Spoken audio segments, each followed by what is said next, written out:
శుక్లాంబరధరం విష్ణుం శశివర్ణం చతుర్భుజం ప్రసన్నవదనం ధ్యాయేత్ సర్వవిఘ్నోపశాంతయే. ఓం గం గణపతయే నమః. ఓం శ్రీ గురుభ్యో నమః. ఓం శ్రీ మహాసరస్వత్యై నమో నమః. మా ఆది ఆస్ట్రాలజీని చూస్తున్నటువంటి మీ అందరికీ పేరు పేరున నా హృదయపూర్వక నమస్కారాలు.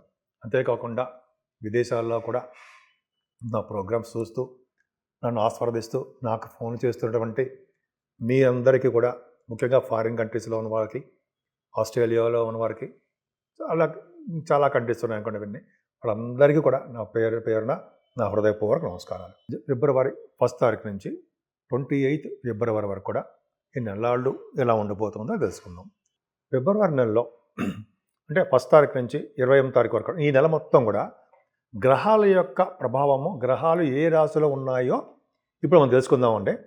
గురుగ్రహం వక్రగతిలో మిథున రాశిలో ఉన్నాడు, అత్యంత బలంగా ఉన్నాడు. కేతు సింహరాశిలో ఉన్నాడు.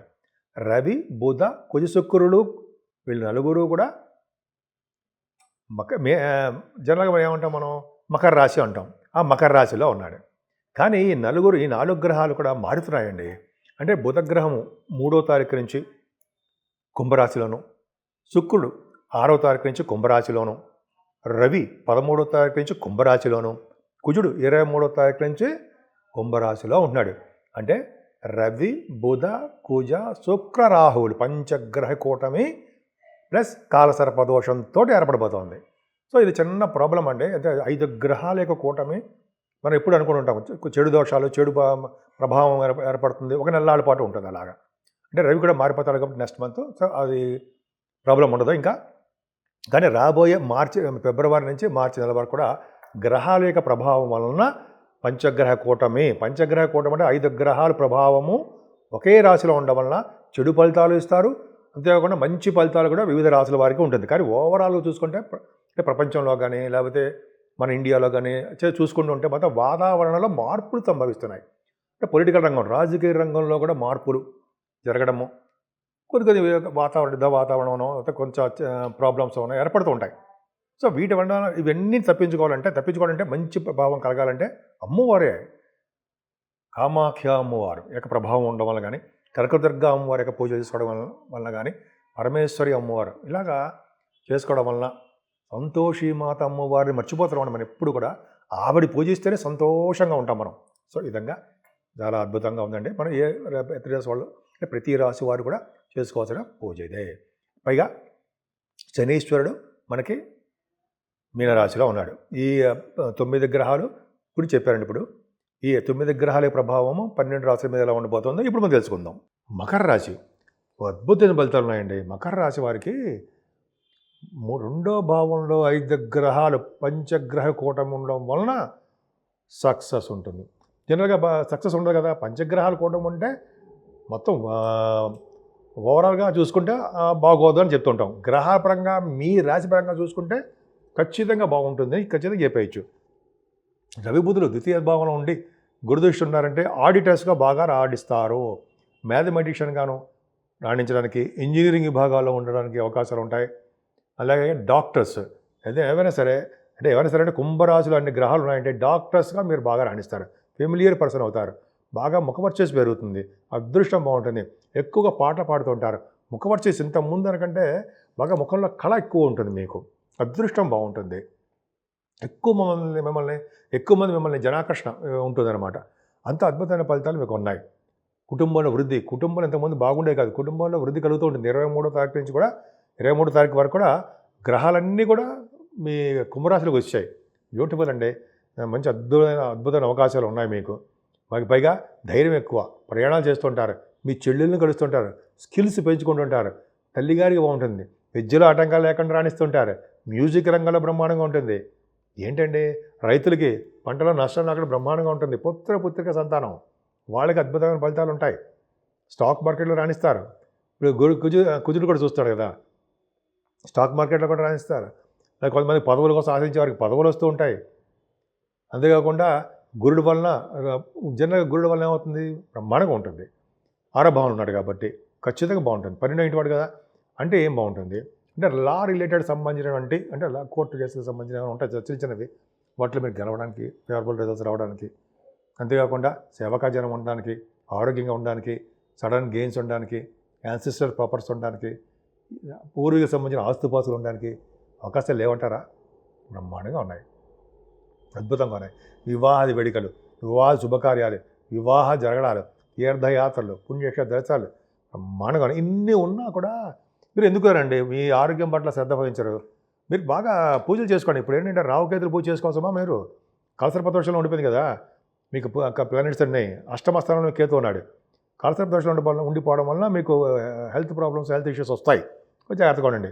భాగ్యస్థానం కూడా శనీశ్వరుడు చూడడం వల్ల ఏమవుతుందంటే మీ తండ్రి గారికి బాగుండకపోవడము, చదవాలనుకున్నా ఇంట్రెస్ట్ లేకపోవడము, ఏదో ఆటంకాల వల్ల విదేశాలకు వెళ్ళలేకపోవడము కొంతమందికి ఉంటుంది. అదే కొంత యూనివర్సిటీస్లో రాలేకపోవడం ఉంటాయి. ప్రొఫెషనల్గా మీకు చాలా బాగుంటుందండి. గురుదృష్టి ఉంది కాబట్టి బ్యాంకింగ్ రంగంలోనూ, విద్యా సంస్థలు అంటాం కదా, విద్యా సంస్థలోనూ మీకు బాగా రాణిస్తారు. బాగా డబ్బులు, ఫైనాన్షియల్ స్టేటస్ బాగుంటుంది, డబ్బులు సంపాదించుకుంటారు. మీరు చేస్తున్న వ్యాపారాభివృద్ధి ఉంటుంది. గవర్నమెంట్ సంబంధించిన ఉద్యోగస్తులకి, ప్రైవేట్ రంగ సంస్థల ఉద్యోగస్తులకి, సాఫ్ట్వేర్ రంగ ఉద్యోగస్తులకి చాలా అనువంతమైన కాలము. రియల్ ఎస్టేట్ రంగం బిజినెస్లో సక్సెస్ రేట్ ఎక్కువ ఉంటుంది, దానిలో సందేహం లేదు. ఎక్కువగా మీ రాశివారు శివుడికి అభిషేకాలు చేసుకోండి. అలాగే రావుకేతుల మధ్యలో ఉన్న గ్రహాలన్నీ ఉండిపోతున్నాయి కాబట్టి మీరు రావుకేతులు పూజ చేయించుకోవడము, ఒక్కసారి వీలుంటే కాళహస్తీశ్వర స్వామిని దర్శనం చేసుకోవడం వల్ల కూడా శుభ ఫలితాలు ఖచ్చితంగా కలుగుతాయి. నా పేరు Vadrev Adinarayanarao Sharma. MA astrology, CMA కూడా చేశాను నేను. 5 years ఆఫ్ ఎక్స్పీరియన్స్ ఉంది. అది పక్క పెడదాం.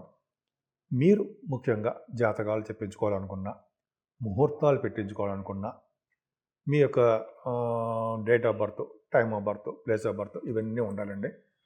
జనరల్గా మీకు కొంతమందికి ఉద్యోగాలు రావట్లేదనో, అనేక రకాల సమస్యలు ఉంటాయి కాబట్టి జాతకాల్లోనే అవన్నీ ఉంటాయండి, క్లియర్గా కనిపిస్తుంది.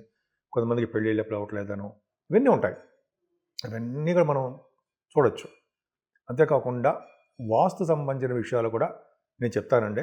మీకు ఏమైనా ప్రాబ్లమ్స్ ఉన్నా, డౌట్లు ఉన్నా, ఒకవేళ అయినా తెలుసుకోవాలనుకున్నా, మీ ఇంటి గురించి కానీ, మీ ప్లాన్ గురించి కానీ తెలుసుకోవాలనుకున్నా కూడా నన్ను సంప్రదించవచ్చు. వాట్సాప్లో మీరు మెసేజ్లు పెట్టండి. ఫోన్ చేస్తుంటే నేను ఇలా షూటింగ్స్లో ఉండడం వలన, ప్లస్ జాతకాలు చెప్పడం వలన కొన్ని సందర్భాల్లో ఫోన్స్ లిఫ్ట్ చేయలేకపోవచ్చు. బట్ మనం తప్పకుండా నేను మళ్ళీ మీకు నేను కలుస్తాను అంటే ఫోన్లో తప్పకుండా మీకు రెస్పాండ్ అవుతాను. సో ఈ విధంగా ఉందండి. మీరు మెయిన్ ఇంపార్టెంట్ అంటే డేట్ ఆఫ్ బర్త్ ఉండాలి, టైమ్ ఆఫ్ బర్త్ ఉండాలి, ఇవన్నీ ఉండాలి. వాస్తు అయితే మీ పేరు మీద ఆధారపడి ఉంటుంది. ఏ వైపు, తూర్పు వైపు బాగుంటుందా అలా అనుకుంటాం కదా, వాటి గురించి చెప్పుకోవచ్చు అనమాట. ఏ ఫేసింగ్ బాగుంటుంది అనేది తెలుసుకోవచ్చు. సరే, ఇప్పటి వరకు మనం చెప్పుకున్నామండి. అసలు యాక్చువల్గా 12 రాసుల వారు అంటే మేషరాశి నుంచి మీనరాశి వారి వరకు కూడా తెలుసుకోవాలంటే పరిహారాలు ఏమిటి మనం తెలుసుకుందామండి. అంటే చేయవలసిన పూజలు పరిష్కార మార్గాలు చేసినంత మాత్రాన పోతాయా అంటే జనరల్గా ఈ దోషాలు అనేవి మనకి ఆపాదించబడడానికి చాలా తక్కువగా ఉంటుంది. ఇప్పుడు చూడండి, ఇప్పుడు మనం శనీశ్వరుడు గురించి చెప్పుకుంటున్నాము. శనీశ్వరుడికి కర్కాటక రాశికి, అంటే శనీశ్వరుడు వలన అష్టమ శని దోషము, ఏలినాటి శని ప్రభావ దోషము, అలాగే అర్ధాష్టమ శని దోషము, ఇవన్నీ ఉంటాయి. అష్టమ శని, అర్ధాష్టమ శని. సో ఈ శనీశ్వరు వలన ఏం పూజిస్తే బాగుంటుంది, ఎవరిని పూజిస్తే బాగుంటుంది అనుకుంటూ ఉంటాం కదా. దక్షిణామూర్తి గారిని ఒకసారి పూజిద్దామని మనం అందరం కలిసి. మేధా సహిత దక్షిణామూర్తి గారిని పూజించడం వలన, శ్రీ ఆంజనేయ స్వామి వారిని పూజించడం వలన, హనుమాన్ చాలీసా 40 రోజుల పాటు రోజుకు ఒక్కసారి విడవకుండా చదివిన వారికి విద్యలోను, వివాహంలోను, అలాగే ఎటువంటి ప్రాబ్లమ్స్ వచ్చినా వాళ్ళని భార్యాభర్తలు కలపడంలోనూ స్వామివారు త్వరపడతారు. ఇంకా చెప్పాలంటే శనీశ్వరుడు వల్ల వచ్చే దోషాలు కూడా పరిహారం అవడానికి కూడా శనీశ్వరుడు ఆంజనేయ స్వామి వారికి కూడా మాటిచ్చాడు. సో దాని ప్రకారం అంటే మాట ఇవ్వడం అంటే మిమ్మల్ని పూజించిన వారికి నేను శనిదోషం అంటాను. అలాగే ఎవరైతే మీకు సింధూరం రాయిస్తారో మంగళవారం కానీ, మీకు అంటే అర్థం ఆంజనేయ స్వామి వారికి కానీ సింధూరం రాయిస్తారో శనివారం కానీ మంగళవారం కానీ, ముఖ్యంగా శనివారం రాయించిన వారికి శని వలన వచ్చే దోషాలు అంటే శనీశ్వరుడు వల్ల వచ్చే దోషాలు చాలా మటుకు పరిష్కారం అవుతాయని చెప్పి శనీశ్వరుడే చెప్పాడు. అన్నిటికన్నా ముఖ్యం చెప్పాలంటే కుజుడు కూడా 23వ తారీఖుని కుంభరాశిలోకి వచ్చేస్తాడు. అంటే పంచగ్రహ కూటమి ఏర్పడుతోంది. అంటే పంచగ్రహ కూటమి అంటే రాహు, బుధుడు, శుక్రుడు, రవి, వీళ్ళందరూ కుజుడు కూడా ఉన్నాడు. పంచగ్రహ కూటమి అంత మంచిది కాదు. అంతేకాకుండా కాలసర్ప దోషం అని కూడా ఉందండి. కాలసర్ప దోషము ఒకటి, పంచగ్రహం కూటమి ఒకటి. అంటే ఫిబ్రవరి నెలలో విపత్తు రాబోతోంది అని క్లియర్గా అర్థమైపోతుంది.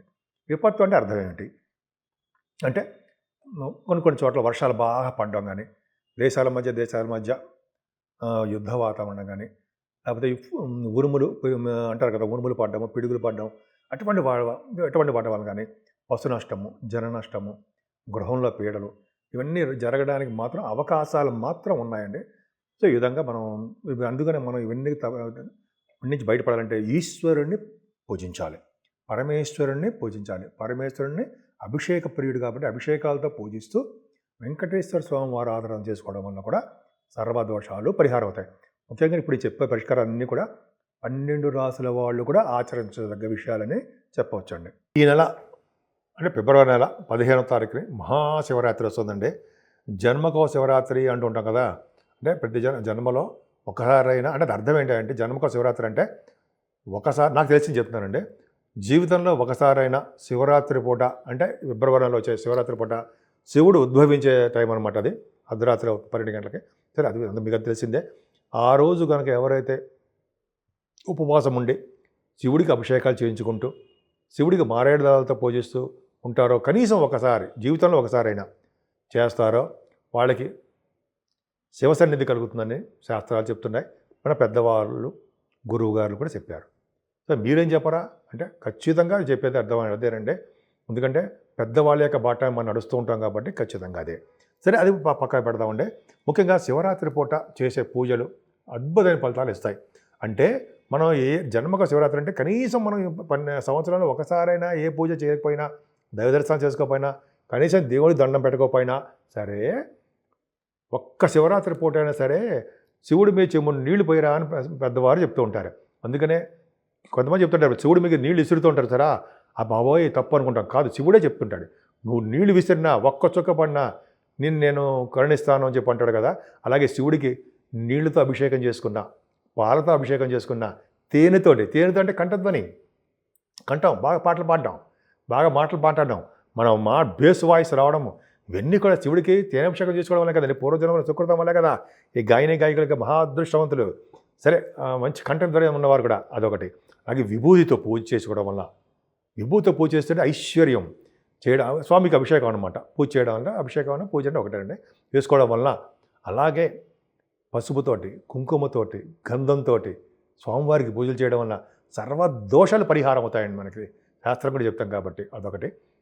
ముఖ్యంగా ఆ రోజు పొద్దున్నే తెల్లవారుజామున లేచి శివాలయ దర్శనం అంటే తెల్లవారుజామున లేచి మన స్నానాలు, అభిషేకం, మంచిగా ఇంట్లో పూజలు, అభిషేకాలు అవన్నీ చేసుకున్న తర్వాత స్వామివారి సన్నిధికి వెళ్ళి పూజ చేసుకోవడం వల్ల, అలాగే ఒక విషయం చెప్పడం మర్చిపోయాను, సద్బ్రాహ్మణుని, వేద పండితుడిని ఇంటికి పిలిపించి ఆ రోజుని మన ఇంట్లో అభిషేకాలు చేసుకున్న స్వామి అంటే మన పండితుల వారికి ఆయనకి భోజనం పెట్టిన, భోజనం సదుపాయాలు కలిగించిన, లేకపోతే ఆ రోజు వెండి, బంగారం కానీ, వస్త్రం, స్వామి అంటే ఈ మన బ్రాహ్మణుడు గారికి కానీ వేద పండితుల గారికి పూజలు చేసి సమర్పించిన అన్నం అంటే అన్నదానం, కొంతమంది అన్నదానం చేస్తారు.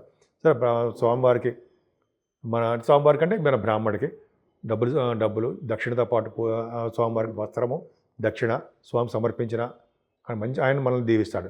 ముఖ్యంగా దీవిస్తారు స్వామి అంటే మన బ్రాహ్మణులు, వేద పండితుల వారు.